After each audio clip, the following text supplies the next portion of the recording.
नमस्कार साथियों, alpha two beta classes में आप सभी का स्वागत है। और साथियों, आज जैसा कि आपको पता होगा, हम एसएससी सीजीएल 2023 के लिए एक सीरीज शुरू की हुई है जिसमें कि हम मैथ्स और रीजनिंग के एक्सपेक्टेड पेपर को कराते हैं। और उसी सीरीज में साथियों ये मैथ्स का थर्ड एक्सपेक्टेड पेपर है। तो इसमें आज हम 25 क्वेश्चन करेंगे और ये मिक्स क्वेश्चन होंगे।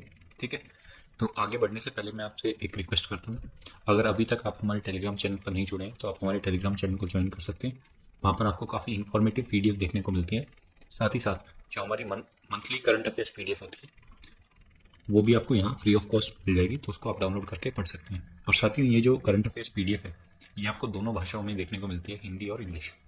कोई भी आपका कंपटीशन रिलेटेड डाउट है उसको आप यहाँ डाउट ग्रुप में पूछ सकते हैं। ये हमारा हैंडल है डाउट ग्रुप AB। साथ ही साथ एक हमने इनिशिएटिव शुरू किया हुआ है जहाँ पर हम डेली क्विजेस पोस्ट करते हैं। तो यहाँ पर आप कितनी बार भी एक क्विज को दे सकते हैं। ये हमारा हैंडल है A to B क्विज। इसका लिंक मैं इस वीडियो के डिस्क्रिप्शन में डाल दूंगा, तो अगर आप इंटरेस्टेड हैं तो आप इसको भी ज्वाइन कर सकते हैं। और ये सारी चीज़ें साथियों आपको फ्री ऑफ कॉस्ट मिलेंगी। ठीक है, आगे बढ़ेंगे।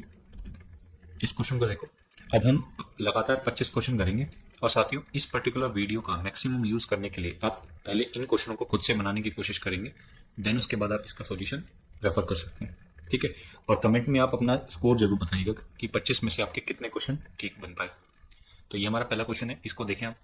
क्वेश्चन में दिया हुआ है the average of A B and C is 11, the average of C D E is 17, average of E and F is 22 and average of E and C is 17। What will be the average of A B C D E F. तो साथियों, आपको दिया हुआ है कि ए B सी का average 11 है। अब मैं आपसे पूछना चाहता हूँ, अगर ए बी सी का 11 एवरेज है तो ए बी सी का अगर आपसे कोई सम पूछ ले A plus B plus C, तो वो कितना होगा? इसका 3 गुना 33 हो जाएगा। सिमिलरली सी डी ई का सम अगर कोई पूछ ले तो वो कितना होगा? वो होगा 17 3 51। और E और F का अगर कोई सम पूछ ले तो वो कितना होगा? E प्लस F होगा इसका डबल 44। और E और C कितना होगा? E और C होगा आपका 17 दूनी 34। अब साथ में एक बात बताओ, अगर मुझे A plus B plus C plus D plus E plus F का अगर सम मिल जाए तो उसको मैं 6 से अगर डिवाइड कर दूंगा तो मुझे एवरेज मिल जाएगा। तो सबसे मेन चीज ये है कि मुझे इनका सम निकालना है। तो सम साथियों कैसे निकलेगा? A plus B plus C तो आपको गिवन ही है। ठीक है, C प्लस D भी आपको गिवन है। ठीक है, सॉरी C प्लस D कह रहा हूँ, D प्लस E भी गिवन है। तो ये C मुझे एलिमिनेट करना पड़ेगा क्योंकि C ऑलरेडी मेरे पास आ चुका है। तो उसको कैसे एलिमिनेट करेंगे साथियों? देखो, इस पर्टिकुलर इक्वेशन में से अगर मैं इसको माइनस कर दूं, इन दोनों को माइनस कर दूं, तो मुझे क्या मिलेगा? E से E एलिमिनेट हो जाएगा। मुझे मिलेगा F minus C equal to 44 में से 34 गए 10 बचेगा। और साथ में ये इक्वेशन को, इस इक्वेशन को अगर मैं इस वाली इक्वेशन में ऐड कर दूं तो साथियों देखो, माइनस C से प्लस C कर जाएगा और मुझे क्या मिलेगा? F plus D plus E की वैल्यू कितनी आ जाएगी? 51 और 10 61। ठीक है, अब आप एक बात बताओ, सारी चीजें पॉजिटिव में है और हर एक नंबर एक ही बार आ रहा है, F plus D plus E, A plus B plus C। अब इन दोनों इक्वेशनों को ऐड कर दो, इस वाली इक्वेशन को और इस वाली इक्वेशन को, तो आपको कितना मिलेगा? आपको मिल जाएगा A B C D E F का सम कितना हो जाएगा? 61 और 33। 61 और 33 आपको हो जाएगा 94। ठीक है साथियों, 94/6 ये आपका आंसर हो जाएगा। और इसको अगर फर्दर सिंप्लीफाई किया जाए तो 47/3 बनेगा। तो 47/3 कितना आ जाएगा आपका? ये आ जाएगा 15 3 45 और 2 47/3। ए ऑप्शन आपका सही आंसर होगा। ठीक है, आगे बढ़ेंगे साथियों। इस क्वेश्चन को देखो, ये ज्योमेट्री का क्वेश्चन है। तो इस क्वेश्चन में आपसे बताया गया है कि एक फिगर आपको दी गई है। ठीक है, इसमें एंगल ABC आपको 95 दिया हुआ है। मैं एक सेकंड पेन चेंज कर लूं जी। आपको इसमें एंगल दिया हुआ है ABC। अब ABC एंगल कौन सा है? ABC एंगल है ये वाला। तो ये आपको गिवन है कितना? 95 डिग्री। ठीक है, साथ ही साथ आपको दिया हुआ है FED ये एंगल आपको दिया हुआ है 115 डिग्री। ठीक है, तो एंगल APC की वैल्यू आपसे पूछ रहे हैं। APC मतलब ये वाला एंगल की वैल्यू पूछ रहे हैं। ठीक है, अब साथियों अगर आप मेरे को एक बात बताओ, अगर मैं इनको ज्वाइन करूं, जैसे इसको, इस पर्टिकुलर लाइन को मैं ज्वाइन करूं ऐसे, और मैं ये देखूं कौन से, मैं बात कर रहा हूं क्वाड्रिलेटरल, साइक्लिक क्वाड्रिलेटरल FEDC। ठीक है, इसमें आप ध्यान लगाओ FEDC में, तो FEDC में आपको एक चीज दिखेगी, अगर ये 115 है तो ये वाला जो एंगल होगा ना साथियों, ये कितना आ जाएगा? ये आ जाएगा 180 माइनस 115, मतलब 65 डिग्री आ जाएगा। तो आपका एंगल PCD आप देख पा रहे होंगे, ये आपका कितना आएगा? 65 डिग्री। अब ये एंगल मुझे मिल चुका है साथियों। अगर मुझे ये एंगल मिल जाए तो एक्सटीरियर प्रॉपर्टी से ये एंगल मिल जाएगा EPC। तो साथियों ये एंगल कैसे मिलेगा? अब मैं पेन का कलर चेंज कर रहा हूं, ध्यान दीजिएगा। इस पर्टिकुलर साइक्लिक क्वाड्रिलेटरल पर, जिसको मैं अभी ग्रीन से वो कर रहा हूं डॉट, ठीक है, इसकी बात कर रहा हूं साथियों में। अगर देखो ये 95 है तो इसके सामने वाला एंगल, ये वाला एंगल कितना होगा साथियों, ये होगा 180 माइनस 95। तो एंगल, अगर मैं बात करता हूं angle A D C, angle A D C, तो ये कितना आ जाएगा 180 माइनस 95, दैट इज 85 डिग्री। अब मुझे पता है कि एंगल एपीसी जो होगा ना साथियों, वो इन दोनों एंगलों का सम होगा, क्योंकि एक्सटीरियर एंगल प्रॉपर्टी बोलती है कि इंटीरियर अपोजिट एंगल का सम होती है वो, ठीक है। तो एपीसी आपकी वैल्यू कितनी आ जाएगी, 8 और 4 14 और 1 15, 150 डिग्री आ जाएगी आपकी। तो ऑप्शन आपका डी सही होगा यहाँ पर। आगे बढ़ेंगे साथियों, इस क्वेश्चन को देखो आप। तो इस क्वेश्चन में दिया गया है आपको एक नंबर है 47AB, ठीक है, ये एक पॉजिटिव इंटीजर है जिसके टेंस और यूनिट डिजिट जो है वो ए और बी है, और एन जो है ये पर्टिकुलर संख्या जो है ये 5 8 और 9 से विभाज्य है, ठीक है। तो आपको बताना है 10a प्लस बी की वैल्यू। साथियों मैं आपसे एक चीज पूछना चाहता हूं, अगर n की वैल्यू 475ab है, ठीक है, और ये पर्टिकुलर संख्या अगर 8 से डिविजिबल है तो b की क्या क्या वैल्यू हो सकती है। सिंस ये 5 से डिविजिबल है तो 0 होगा या तो लास्ट में या 5 होगा। अब 5 हो नहीं सकता क्योंकि 8 एक इवन नंबर है, तो इसके लास्ट में जो डिजिट आएगी वो एक इवन नंबर ही होगी। तो ये मुझे पता चल गया कि b की जो वैल्यू है वो 0 ही होगी। अब सिंस b की वैल्यू 0 है और ये सारी संख्याएं 9 से डिविजिबल है, मतलब ये संख्या जो है 9 से डिविजिबल है, तो साथियों n की जो n का सम ऑफ डिजिट्स है ना वो भी 9 से डिविजिबल होगा। तो ये कितना हो जाएंगे 11 और 5 16, 16 प्लस 0 16, तो 16 प्लस a जो होगा ना ये 9 से डिविजिबल होना चाहिए। अब साथियों अगर 16 प्लस a 9 से डिविजिबल है तो a की वैल्यू कितनी रही होगी 2 रही होगी। अब भाई a की वैल्यू 2 रही है तो 10 का 2 गुना 20 प्लस 0, आंसर आएगा आपका 20। तो ऑप्शन ए आपका सही आंसर होगा यहाँ पर। आगे बढ़ेंगे, इस क्वेश्चन को देखो। ये क्वेश्चन में दिया गया है कि एक शॉपकीपर है, वो कुछ नोटबुक्स खरीदता है 12 नोटबुक 222 रुपए के हिसाब से, मतलब 12 नोटबुक खरीदी उसने, ये क्वांटिटी है और ये प्राइस है 222 रुपए के हिसाब से। And equal number of notebooks at the rate of 10 for 225, 10 notebook खरीदता है इक्वल नंबर में ही 225 रुपए की, और इन्हीं सब बुक को वो बेच देता है 20% के प्रॉफिट पर, ठीक है। और आपसे पूछा जा रहा है कि 15 नोटबुक का मुझे सेलिंग प्राइस बताओ। तो साथियों सबसे पहली चीज तो ये है कि मुझे सेलिंग प्राइस निकालना है, ठीक है। तो सबसे पहली चीज तो ये है कि मुझे सेलिंग प्राइस पता हो, तो उसके लिए मैं क्या कर दूंगा, इनको सेम बना लूंगा। 10 और 12 का एलसीएम कितना होगा 60, तो इसको 6 से इसको 5 से कर देंगे। अब देखो साथियों 222 को 5 से करना है ना, तो 22 को 5 से करेंगे तो 110, तो 1100 तो एक हो गया और 10, तो ये आ जाएगा 1110 रुपए। और ये कितना आ जाएगा, अब 225 को 6 से करना है ना, इस 6 का 2 इसको दे दो तो ये 450 हो जाएगा, 450 का 3 गुना मतलब 45 दिए 135, तो 1350 आ जाएगा। अब साथियों एक बात बताओ, इनका नेट सम कितना आ जाएगा 0 6 4 2, तो 2460 रुपए में मैंने क्या खरीदी है, टोटल 120 किताबें खरीदी है, ठीक है। ये चीज मुझे पता चल गई, ये सीपी है। अब साथियों एक बात बताओ, ये सीपी है, अगर इस पे मैं 20% का मुनाफा कमाना चाह रहा हूं तो ये मेरा क्या रहा होगा, टोटल एसपी रहा होगा। बट ये जो टोटल एसपी है ना ये 120 किताबों का है, मुझे चाहिए 15 किताबों का, तो मैं इसको 8 से डिवाइड कर देता हूँ, ये लो जी, ठीक है। अब आंसर देखो ये कितना आ जाएगा 40, एक जीरो से एक जीरो कट गई। अब मैं ये देखूंगा 2 से मुझे काटना है ना, तो 2 से 2, 2 से 3 और 2 से फर्दर इसको काटूंगा तो 1 2 और 3, 1 2 3 इंटू 3 9 और 12 3 36, 369, ये ऑप्शन आपका सही आंसर होगा। आगे बढ़ेंगे साथियों, उम्मीद कर रहे हैं कि आपको समझ में आ रहा होगा।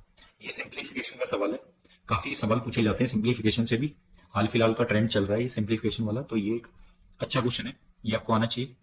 तो इस क्वेश्चन में देखो आपको सिंप्लीफिकेशन में आपको क्या लगाना है, बोर्ड मास लगाना होता है, वी बोर्ड मास, ठीक है। वी ये बार के लिए बोलता हूं मैं, जैसे इसमें आपको दिख रहा होगा, तो सबसे पहले बार सोल्व होगा यहाँ पर, ठीक है। तो अब एक बार बताओ, सबसे पहले अगर ये बार सोल्व होगा तो इस बार को सोल्व करते हैं, तो 1/4 माइनस 1/6, एक सेकेंड साथियों मैं एक बार पेन चेंज कर लेता हूँ, हाँ जी। तो इस पर्टिकुलर की वैल्यू कितनी आएगी, 1/4 माइनस 1/6, ये आ जाएगी 6 माइनस 4/24, मतलब 2/24 यानी कि 1/12। इसकी वैल्यू आ गई साथियों 1/12, और ये क्या है 2.5 मतलब 5/2, तो 5/2 माइनस 1/12, ये वैल्यू कितनी आ जाएगी। तो अगर मैं इसको 6 से मल्टीप्लाई कर दूं नीचे और ऊपर, तो ये 30 बटा कितना हो जाएगा 12, तो 30 माइनस 1 29/12, मतलब कहना मैं ये चाह रहा हूं कि इस पर्टिकुलर बॉक्स की वैल्यू जो आई है वो कितनी आई है 30 नहीं है 29/12, ठीक है, 29/12, अब देखो इस 29/12 को 1/2 से मल्टीप्लाई किया गया है, तो ये जो वैल्यू हो जाएगी कितनी हो जाएगी 29/24। उम्मीद कर रहे हैं ये चीज आपको समझ में आई होगी। अब ये क्या है, वन सही 1/4 मतलब 5/4। तो 5/4 में से इसको माइनस करना है, तो ऊपर नीचे 6 से मल्टीप्लाई करूंगा। तो अगर मैं 6 से नीचे मल्टीप्लाई करूंगा, 6 से ऊपर करूं, तो ये कितना हो जाएगा 30 माइनस 29, 1/24। ठीक है, मतलब इस पूरे ब्रैकेट की, इस अंदर वाले पूरे ब्रैकेट की वैल्यू 1/24 है, और उसको डिवाइड करना है 7 से ही 1/2 से। 7 से ही 1/2, 7.5 कितना होता है 15/2, और मल्टीप्लाई का साइन होगा तो ये जो वैल्यू है रिवर्स हो जाएगी, 24 ऊपर बन जाएगा, 2 से काटूंगा तो 12, 15 इंटू 12 180 आ जाएगा। ठीक है, तो इस पर्टिकुलर पूरे ब्रेस की वैल्यू जो है 180 आ गई। ठीक है, ब्रैकेट की वैल्यू पूरे की क्या आ गई 180 आ गई। इसको डिवाइड करना है किससे, ये कितना है 1/2 ऑफ 8/3, तो 1/2 मल्टीप्लाई 8 के 24 और एक 25, 25/3।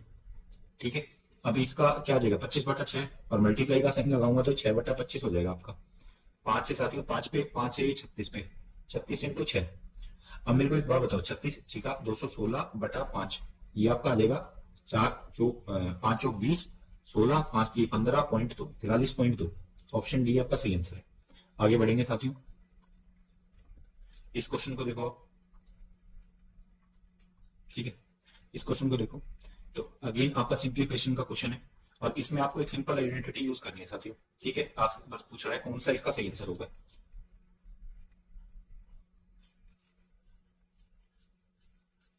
सिंपल एक आइडेंटिटी यूज करनी है आपको इसमें। अब एक बात बताओ, अगर एक चीज आपको दिख रही होगी तो आपको एक चीज पता है नहीं, आप अगर एक चीज देख पा रहे होगे ना, तो वो ये है कि ये ए ऑप्शन और सी ऑप्शन कभी नहीं हो सकते, क्योंकि इसमें पावर 64 है। मैक्सिमम पावर आपको जो यहाँ दिख रही है वो 16 की है। अगर इन पर्टिकुलर नंबरों से मैं 16 भी बना पाया मैक्सिमम, तो साथियों 16 इंटू 16 32 भी हो सकती है मैक्सिमम, 32 से वैल्यू ज्यादा नहीं जाएगी इसकी, तो ये दो ऑप्शन पॉसिबल नहीं है। अब देखो इसको कैसे करेंगे, आपको एक फॉर्मूला पता होगा कि ए प्लस बी इंटू ए माइनस बी, ये क्या होता है ए स्क्वायर माइनस बी स्क्वायर। उसी आइडेंटिटी का यूज करूंगा मैं यहाँ पर। तो के माइनस 1/k है ना, अगर मैं ऊपर नीचे के प्लस 1/k से मल्टीप्लाई डिवाइड कर दूं, तो ये क्या हो जाएगा के प्लस 1/k इंटू के माइनस 1/k, तो ये हो जाएगा के स्क्वायर माइनस 1/k स्क्वायर। ठीक है साथियों, और बाहर मैंने नीचे लिख दिया के प्लस 1/k। ठीक है, ब्रैकेट में मैंने लिखा के स्क्वायर माइनस 1/k स्क्वायर। अब साथियों एक बात बताओ, ये जो के स्क्वायर माइनस 1/k स्क्वायर, जब ये इससे मल्टीप्लाई होगा के स्क्वायर प्लस 1/k स्क्वायर से, तो ये क्या बनेगा के 4 माइनस 1/k4। ठीक है जी, अब ये k4 माइनस 1/k4 जब अगेन इससे मल्टीप्लाई होगा k4 प्लस 1/k4 से, तो ये क्या बना देगा, ये बना देगा k8 माइनस 1/k8।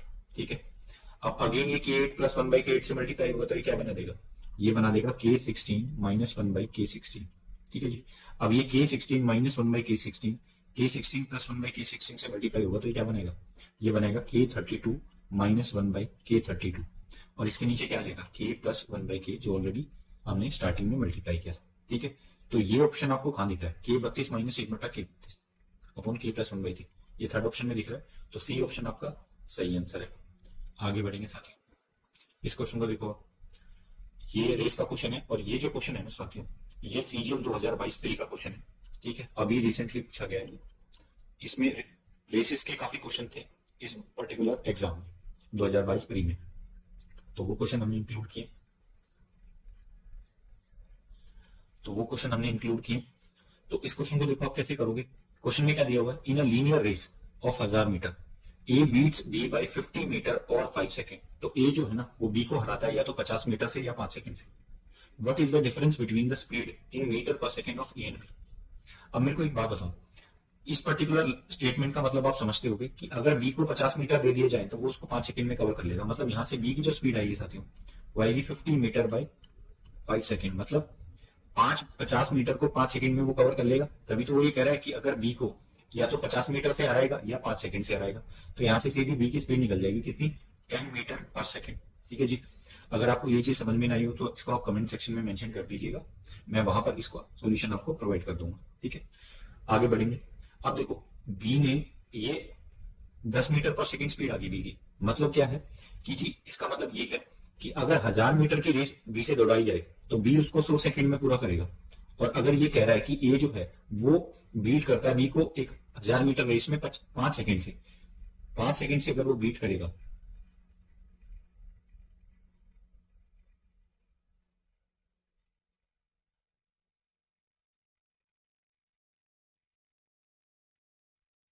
तो साथ में एक बात बताओ, अगर वो ये कह रहा है कि ए जो है बी को 5 सेकंड से बीट करेगा, तो अगर बी 100 सेकंड लेगा पूरी रेस में दौड़ने में, तो ए जो है वो कितना टाइम लेगा? ऑब्वियसली बात है, इससे 5 सेकंड कम लेगा, तो ए जो है वो 95 सेकंड लेगा। तो अगर मैं आपसे टाइम का रेशो पूछूं, तो टाइम का रेशो हो जाएगा जी 95/100, मतलब 19/20। ठीक है जी।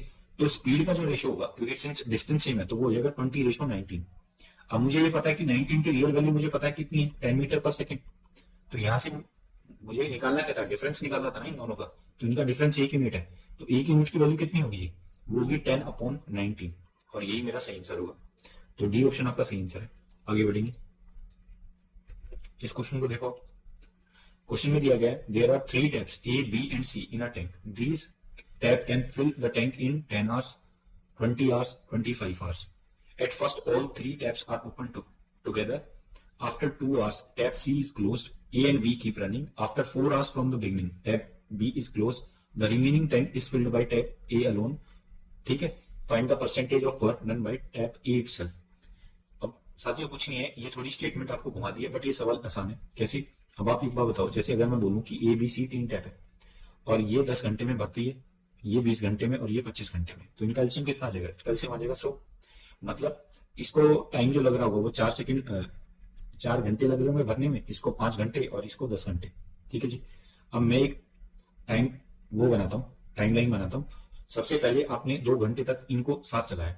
अगर 2 घंटे तक ये साथ चलिए, तो साथ ही मेरे को एक बात बताओ, 2 घंटे तक अगर ये साथ चलिए तो इन्होंने टोटल वर्क डन कितना कर दिया होगा? तो 9 और 10, 19, 2, 38 यूनिट कर दिया होगा।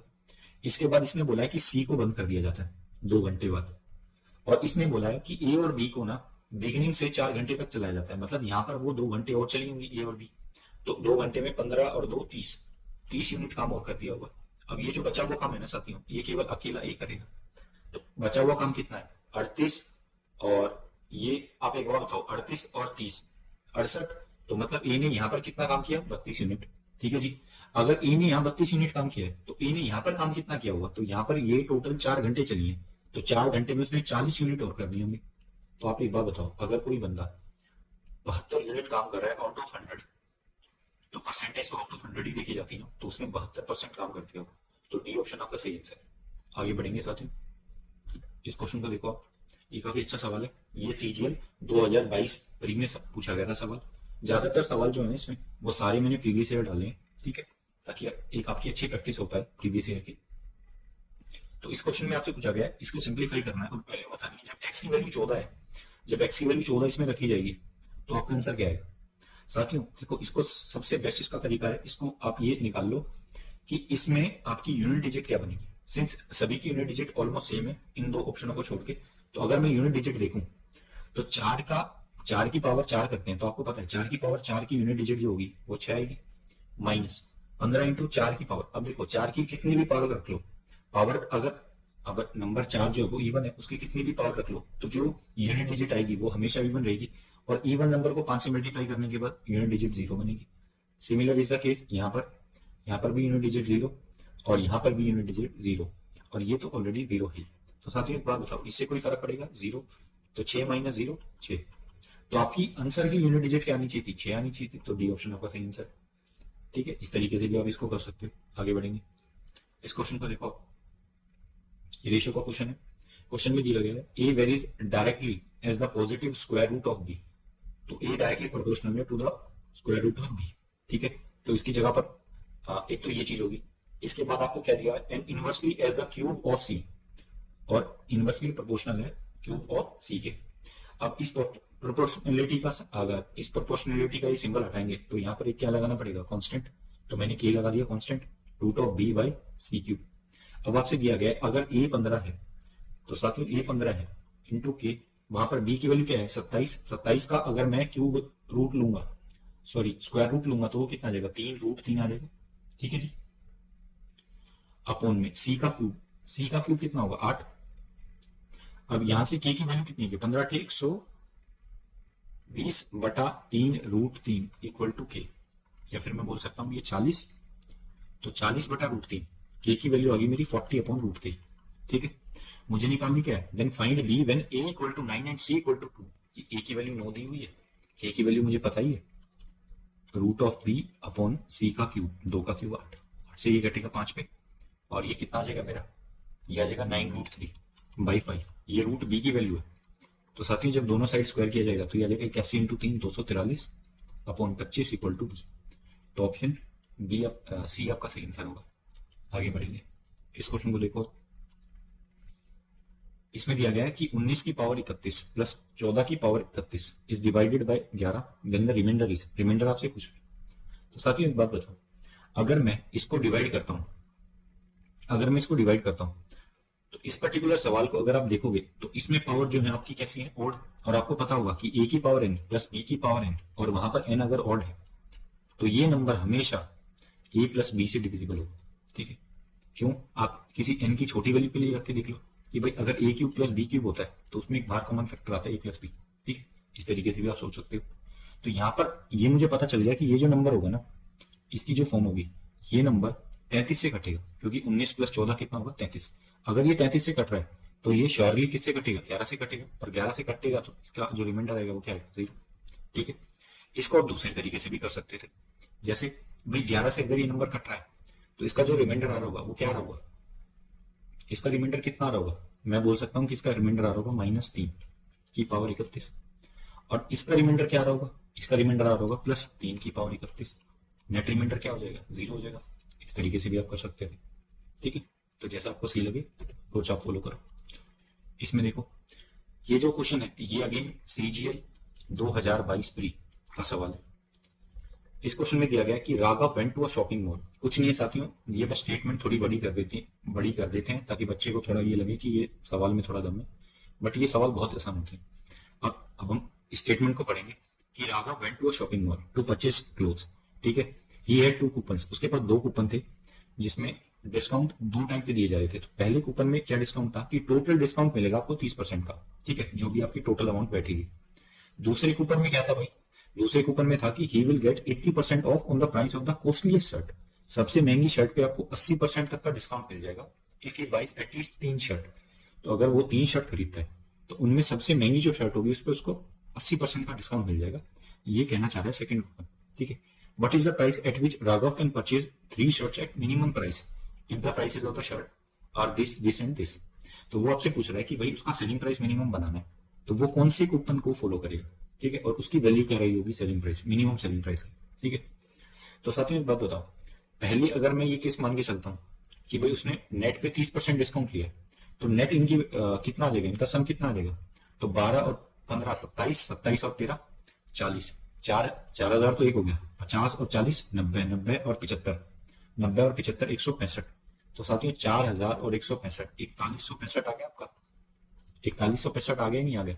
ठीक है, 7 और 4 11 115, 115 और बिल्कुल, तो 4,165 आ गया। तो ये क्या आ गया आपका नेट सीपी।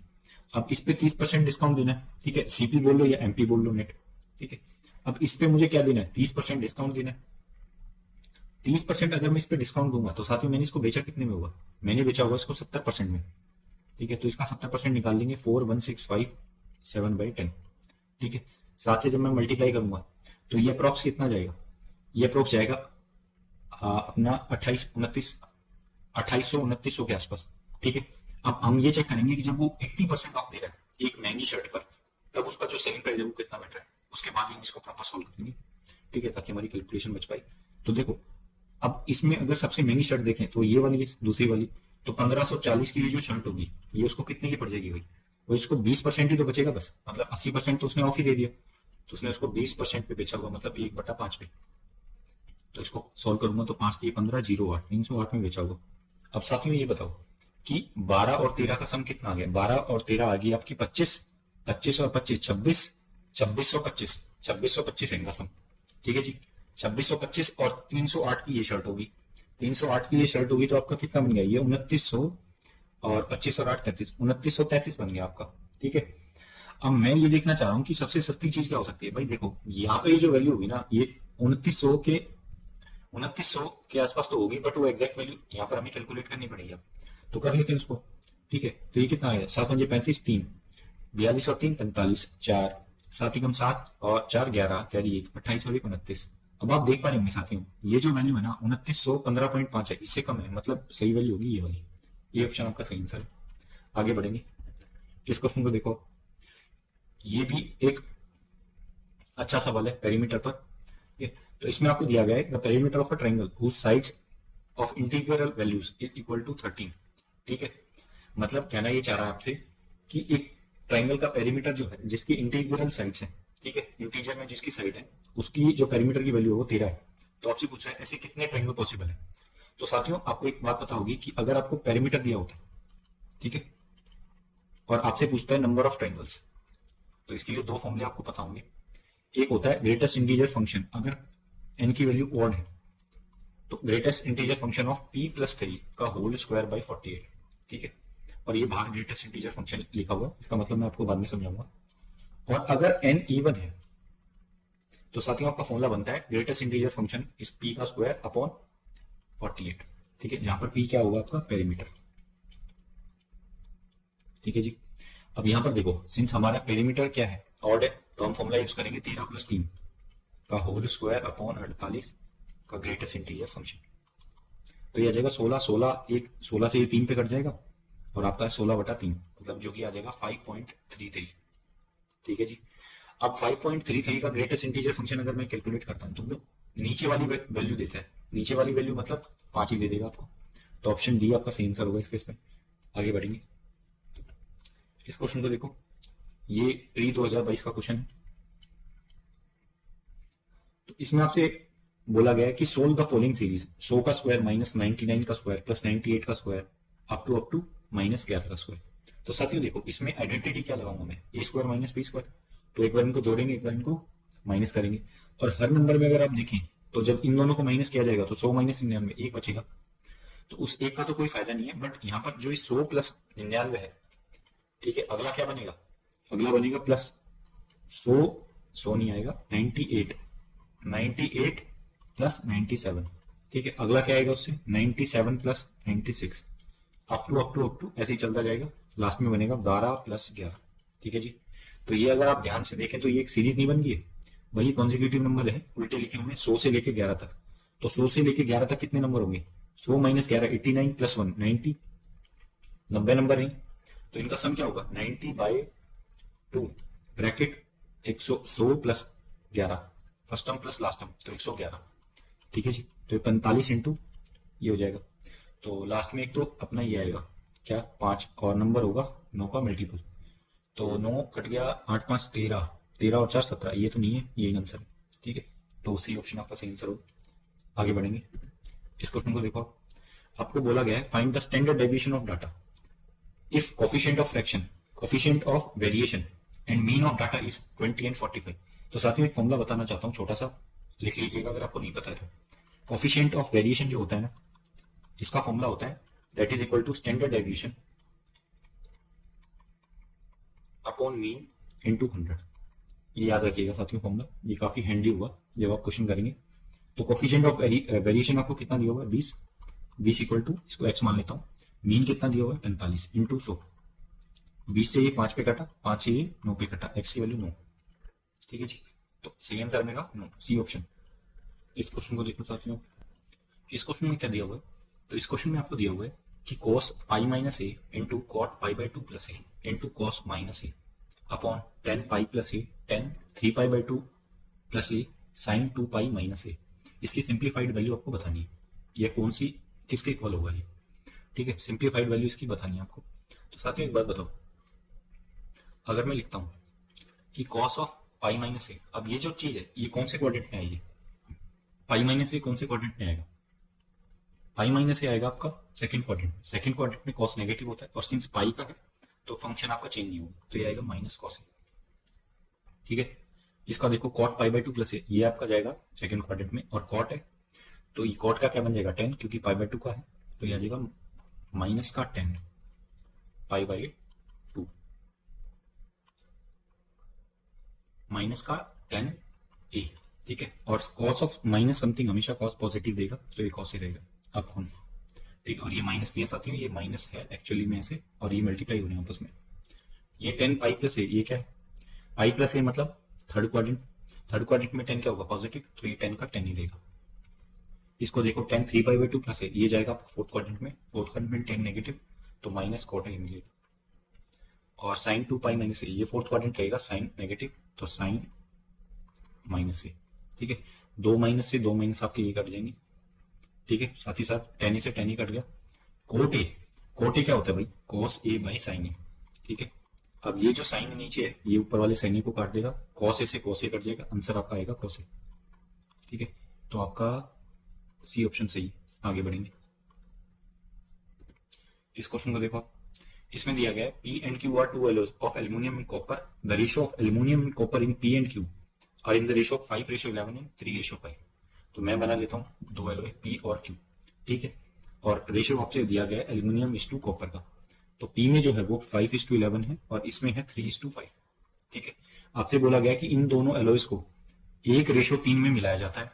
तो आप ये बताओ कि एल्यूमिनियम की परसेंटेज, एल्यूमिनियम कितना परसेंटेज है कॉपर का थर्ड एलोय में। तो सबसे पहले तो ये पता चले कि थर्ड एलोय में इनकी परसेंटेजेस क्या है, तो वो कैसे कैलकुलेट की जाएंगी। तो सबसे पहले इनको मैं बराबर बना लेता हूँ, ये 16 यूनिट है, ये 8 यूनिट है, इसको 2 से मल्टीप्लाई करना है, साथ ही साथ 1:3 में बांटना है, तो इसको 3 से भी करना है।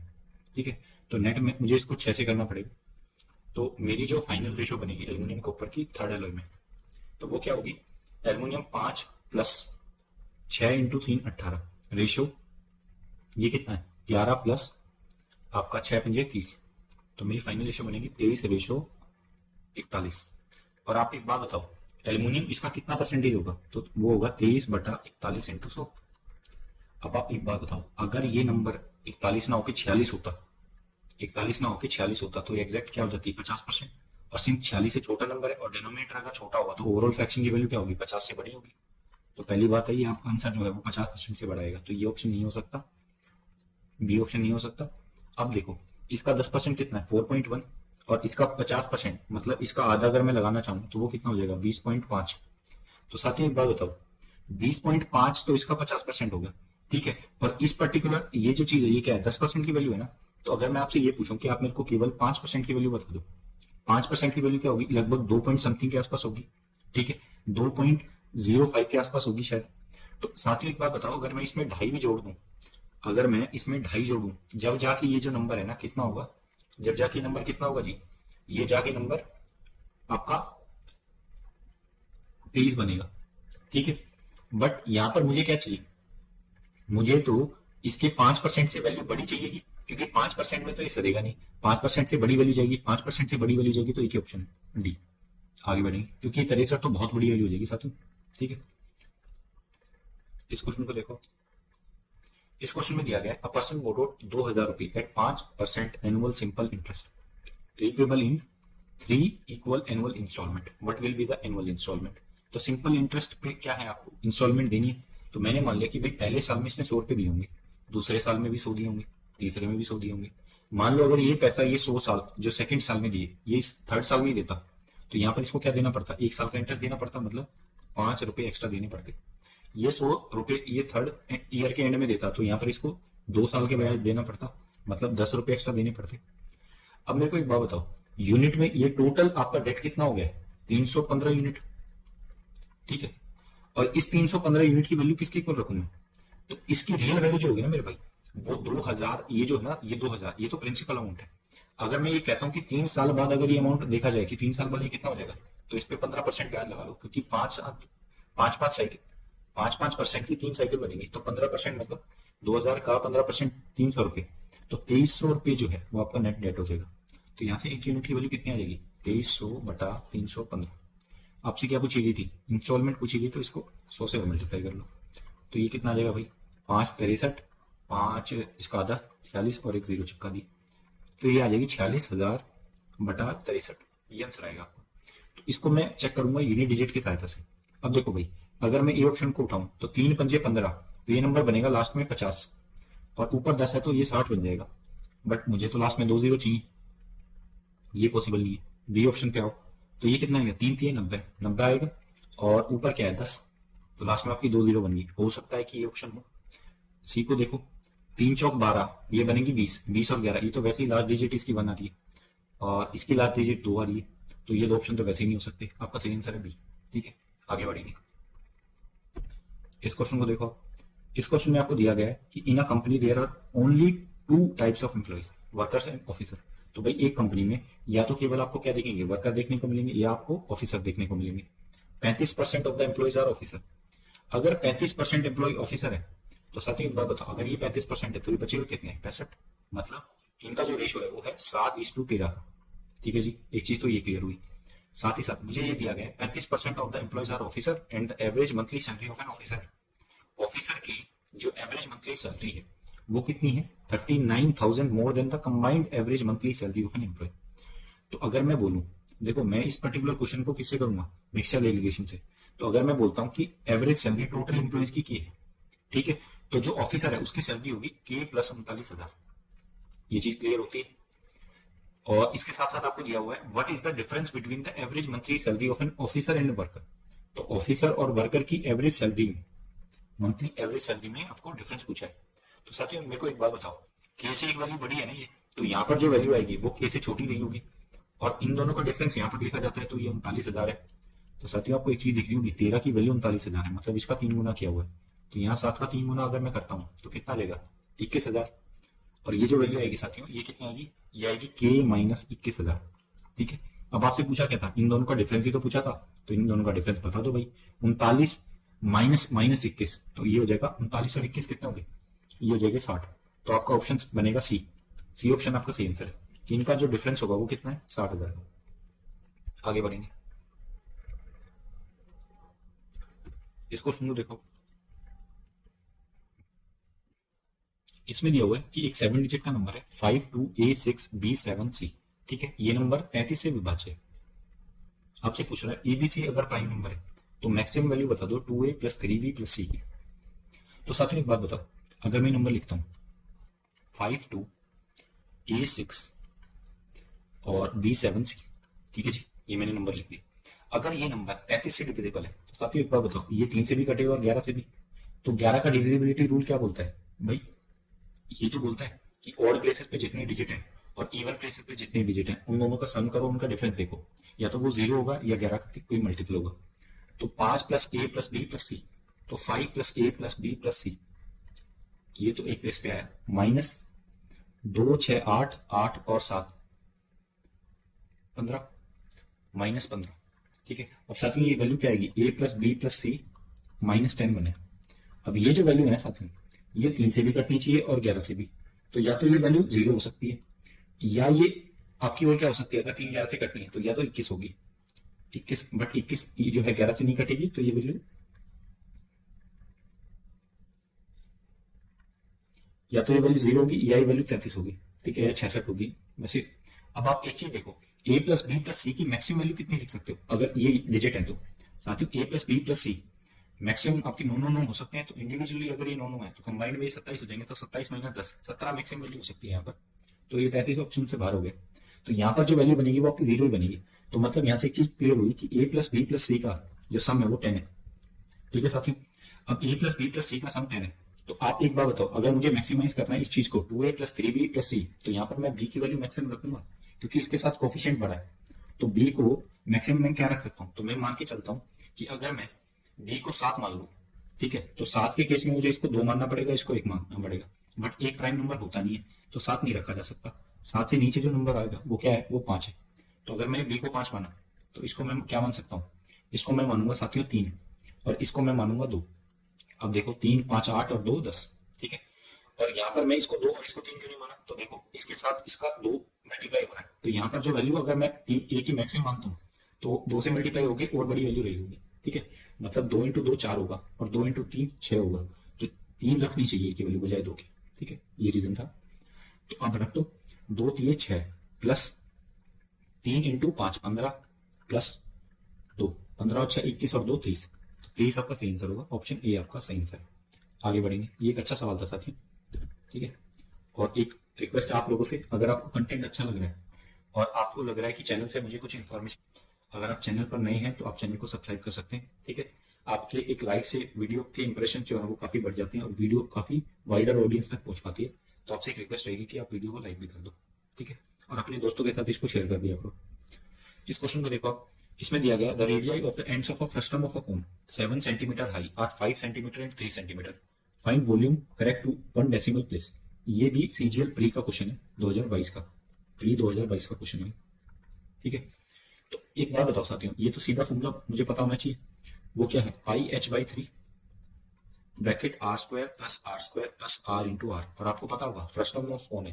तो फर्स्ट टर्म में साथियों आपकी, एक सेकेंड, फर्स्ट टर्म में आपकी क्या होती है, दो वो होती है रेडियस, ठीक है, एक बड़ी होती है एक छोटी होती है, तो वो आर और आर होगी, और एक इसकी सर्टेन हाइट होगी, वो एच हो जाएगी, वो एच हो जाएगी।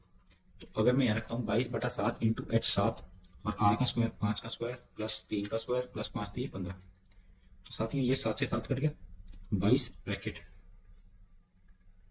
और एक 3 मैंने लिखना भूल गया, तो 22/3 आएगा, और ये 25 और 3 25 और 9 34, 34 और आपका 15, 34 और 15 इज 49, तो 49 इंटू 2, पहले 98 लिख देंगे और उसको 11 से मल्टीप्लाई कर लेंगे, तो 8 9 8 17/3, 3 3 9, एक बचा 17, 3 6 18, 36 से स्टार्टिंग होगी, एक ही ऑप्शन है, डी ऑप्शन आपका सही आंसर होगा। आगे बढ़ेंगे, इस क्वेश्चन को देखो, इसमें दिया गया है in a circle of radius 3 centimetre, two chords 2 centimetre and 3 centimetre line on the same side of diameter, ठीक है। तो मैं एक बना देता हूँ, ये मैंने एक सर्कल बनाया, ठीक है, इसमें डायमीटर के एक ही साइड में 2 होल्स लाई कर दिए, तो एक मैंने ये बना दी साथियों, और एक मैंने बना दी ये वाली, ठीक है, और यहाँ से मैंने एक बिंदु ले लिया, और इसका मैं चेंज कर लेता हूँ कलर, ठीक है जी। अब मैंने एक इस पे ऐसे डाला, और ये मैंने बड़ी वाली है ना, तो इसकी लेंथ कितनी है, 2 और 3 है ना, तो ये हो जाएगी साथियों आपकी 1.5, ठीक है, ये मेरी क्या होगी, रेडियस होगी, और रेडियस की वैल्यू 3 दी हुई है, ठीक है। और ये जो चीज है, ये जब मैं नीचे खींचूंगा, मुझे ये डिस्टेंस निकालना है ना, क्योंकि इनके बीच का परपेंडिकुलर डिस्टेंस आपको बताना है, और ये जो चीज है ये आपकी कितनी हो जाएगी, 1 हो जाएगी, क्योंकि आपको पता होगा कि जो सेंटर से कोड पर अगर कोई परपेंडिकुलर डाला जाता है तो वो कोड को बाइसेक्ट करता है, ठीक है, तो ये 1 हो जाएगा, और ये चीज मुझे पता है भली बात है कि ये 3 है, ठीक है, तो 2 बार मैं राइट एंगल अपना ये पाइथागोरस वाली प्रॉपर्टी लगाऊंगा और आंसर निकाल लूंगा। तो देखो साथियों, अगर आपको एक बात पता है कि एक ट्रायंगल में अगर ये 3 है और ये 3/2 है, तो ये एंगल कितना रहा होगा, 30, और ये 60 रहा होगा, तो 60 के बुलेट साइड जो होगी वो 3√3/2, मतलब इसका रूट 3 टाइम्स हो जाएगा, ये आपने हाइट एंड डिस्टेंस में पढ़ा होगा। तो ये जो लेंथ है ये मेरी कितनी आएगी, 3√3/2, और पूरी लेंथ अगर मैं देखूं इस ट्रायंगल में, तो साथियों एक बात बताओ, इस पूरे ट्रायंगल में ये कितनी है, 3, और नीचे वाली साइड 1 है, तो 9 - 1 8, ये 2√2, ये पूरा डिस्टेंस आपका कितना है, 2√2, तो 2√2 माइनस 3√3/2, 2 दूनी 4, 4√2 माइनस 3√3/2, ये आपका सही आंसर। तो ये कहां दिख रहा है, 4√2 माइनस 3√3/2, ये ऑप्शन आपका सही आंसर होगा। आगे बढ़ेंगे, इस क्वेश्चन को देखो, इसमें दिया गया a person has office hours from 9 AM to 5 PM, find the median office hours. साथियों ये एमटीएस में पूछा गया था क्वेश्चन, ठीक है, तो ये एक मीडियम पे अच्छा क्वेश्चन था, मतलब इसमें थोड़ी लैंग्वेज घुमा रखी है, वैसे क्वेश्चन तो आसानी है। तो इस क्वेश्चन को देखो, ट्राई करो इसको। तो इसमें आपको दिया गया कि भाई 9 से लेके वो बंदा 5 बजे तक बैठता है, तो 9 फिर 10 फिर 11 12 13 14 15 16 और 17, ठीक है, 17 मतलब 5 बजे। तो ये नंबर लिखे हुए हैं आपको, और आपसे पूछ रहा है मीडियन। अब मीडियन क्या होता है भाई, असेंडिंग नंबर, असेंडिंग ऑर्डर में तो लगे ही हुए हैं, और मीडियन होगी बीच वाली वैल्यू, तो 4 मैंने यहाँ छोड़ दिए, 4 मैंने यहाँ छोड़ दिए, बीच वाली वैल्यू 13, मतलब 1 बजे जो होगा इसकी वो क्या होगी, मीडियन। तो इस तरीके से भी सवाल पूछे जा सकते हैं। इस क्वेश्चन को देखो, इसमें दिया गया है ये प्रोबेबिलिटी का क्वेश्चन है, और आपको पता होगा जैसा प्रोबेबिलिटी और स्टैटिस्टिक आपकी बात नहीं जोड़ी गई, ठीक है, तो इन 2 सब्जेक्ट पे आपकी अच्छी पकड़ होनी चाहिए। तो एक क्वेश्चन लिया हमने इसको, a bag contain 12 balls out of which x are red, तो उसमें से x रेड है, 1 ball is drawn at random from the bag and p is the probability that it is a red ball। साथ ही मेरे को एक बात बताओ, अगर आपको ये चीज दी गई है कि भाई एक बॉल आपने निकाली उसमें से और p उसकी प्रोबेबिलिटी है, तो अगर x रेड बॉल है तो मैं क्या ये बोल सकता हूँ कि x/12 जो होगी ये प्रोबेबिलिटी होगी, इसकी वैल्यू p के इक्वल है, इस इतनी इक्वेशन मतलब इतनी इंफॉर्मेशन की सहायता से। तो इसने बोला now 6 more red balls are added to the bag, ठीक है, and the probability of drawing a red ball is 2p। अब मेरे को एक बात बता दो बस, कि अगर 6 बॉल और डाल दी गई तो भाई टोटल बॉल कितनी होगी, 18 हो गई होंगी ना। तो अगर टोटल बॉल 18 हो गई है, तो यहाँ पर एक चीज मुझे दिखेगी कि भाई यहाँ पर अब प्रोबेबिलिटी क्या बनेगी, x+6 ये तो फेवरेबल इवेंट्स हो जाएंगे, और टोटल इवेंट्स कितने हैं, टोटल बॉल कितनी है 18 इक्वल टू क्या 2p। ये लो जी, ये चीज आपको समझ में आई कि भाई नीचे तो टोटल आपकी बॉल हो जाएंगी ना, टोटल बॉल तो आपकी 18 होगी, क्योंकि इसने बोला 6 रेड बॉल और डाल दी गई है, और अब जो प्रोबेबिलिटी हो रही है रेड बॉल ड्रॉ करने की वो 2p होगी। ठीक है, अब मुझे पता है भाई एक्स की वैल्यू क्या होगी, एक्स की वैल्यू होगी 12p इस इक्वेशन से, तो वो मैं यहाँ रख दूंगा 12p + 6 = 18 दूनी 36p। तो यहाँ से एक चीज निकल के आएगी, वो क्या कि 6 = 36 - 12 24p। तो p की वैल्यू मेरे भाई कितनी आएगी 1/4। तो पहले रेड बॉल ड्रॉ करने की प्रोबेबिलिटी कितनी है 1/4। अब मेरे को एक बात बता दो कि अगर 4 की वैल्यू 12 है, क्योंकि नीचे हमेशा टोटल बॉल लिखी जाती है, तो इसका 3 गुना है, तो ऊपर कितना रहा होगा, इसका 3 गुना रहा होगा। मतलब स्टार्टिंग में रेड बॉल कितनी है साथियों 3। ये चीज मैं निकालना चाहता हूँ, तो डी ऑप्शन आपका सही आंसर। आगे बढ़ेंगे, इस क्वेश्चन को देखो, ये लास्ट क्वेश्चन है आज का, और ये काफी अच्छा क्वेश्चन है साथियों। ठीक है, ये भी 2022 प्री में पूछा गया था, और 2022 में आपके इंस्टॉलमेंट के अच्छे क्वेश्चन थे काफी, तो वो सब 2-3 क्वेश्चन हमने यहाँ लिए हैं इस पर्टिकुलर वीडियो में। तो इस क्वेश्चन को इसको कैसे बनाओगे, इसने बोला है a person borrows 1 lakh from a bank at 10% per annum simple interest and clears the डेब्ट इन 5 ईयर्स। तो भाई एक कोई पर्सन है, वो 1 लाख रुपए ब्याज लेता है, 1 लाख रुपए उधार लेता है, और उस पे 10% का सालाना ब्याज देता है, साधारण ब्याज। ठीक है, और उसको बोलता है कि 5% मतलब 5 सालों में वो क्या कर देगा, इस डेट को क्लियर कर देगा। अब से बोला गया if instalment paid at the end of first, second, third and fourth years to clear the डेब्ट आर 10,000, 20,000, 30,000 और 40,000, what amount should be paid at the end of fifth year to clear the debt. तो भाई पहले साल के अंत में उसने 10,000 पे किए, दूसरे साल के अंत में उसने 20,000 पे किए, तीसरे साल के अंत में उसने 30,000 पे किए, चौथे साल के अंत में उसने 40,000 पे किए। तो आपसे पूछ रहा है कि 5वें साल के अंत में वो कितना पे करे कि उसका डेट जो है वो क्लियर हो जाए। मेरे को एक बात बताओ साथियों, अगर मैं आपसे ये बोलता हूँ कि भाई 1 लाख रुपए आज मैंने उधार लिए, ठीक है जी, तो अगर 1 लाख रुपए आज मैंने उधार लिए, तो 1 साल बाद ये अमाउंट कितनी हो जाएगी। भाई आप बोलोगे 1 साल बाद इस पे 10% का ब्याज लगा लो, तो 1 साल बाद ये अमाउंट हो जाएगी 1,10,000। इसमें कोई दिक्कत नहीं होगी, 1,10,000 हो जाएगी। अब ये जो 1,10,000 है, जब 1 साल हो जाएगा तो मैं बैंक में जाऊंगा 10,000 रुपए दे जाऊंगा। तो 10,000 रुपए अगर मैंने दे दिए, तो मेरे पास अमाउंट जो बची होगी वो कितनी बची 1 लाख। ठीक है, वापस अगले साल, तो सेकंड ईयर के एंड में अगेन 1 साल बाद मैं जब आऊंगा बैंक में, तो 1 साल बाद इस पर्टिकुलर अमाउंट पे वापस क्या लगेगा 10% का ब्याज लगेगा। तो ये अमाउंट वापस कितनी हो जाएगी 1,10,000। ठीक है, फिर मैं अगेन क्या करूंगा, मैं 20,000 दे आऊंगा बैंक में। तो अब मैं 20,000 दे के आया, तो अब जो अमाउंट बची होगी बैंक में वो कितनी बची होगी 90,000। अब साथियों इस 90,000 पे क्या लगेगा 1 साल के लिए अगेन इंटरेस्ट लगेगा, तो ये क्या कितनी हो जाएगी 99,000। ठीक है, क्योंकि 90,000 का 10% 9,000, 9,000 इसमें जोड़ दिया कितना हो जाएगा 99,000। और साथियों ये 99,000 जो है, ये जो 99,000 है, अब मैं तीसरे साल के एंड में जब गया हूँ तो मैंने कितने पे किए 30,000 पे किए। तो भाई 30,000 अगर मैंने इसमें पे किए तो मुझे बचा कितना 69,000 बचे होंगे। ठीक है, अब इस पे अगेन 1 साल के बाद जाऊंगा, तो इस पे क्या लगा होगा 10% इंटरेस्ट लगा होगा। तो भाई 69,000 पे अगर मैं 6900 ऐड कर दूं तो कितना हो जाएगा 009 9 6 15 75,900 75,900। ये है चौथे साल के एंड में अमाउंट।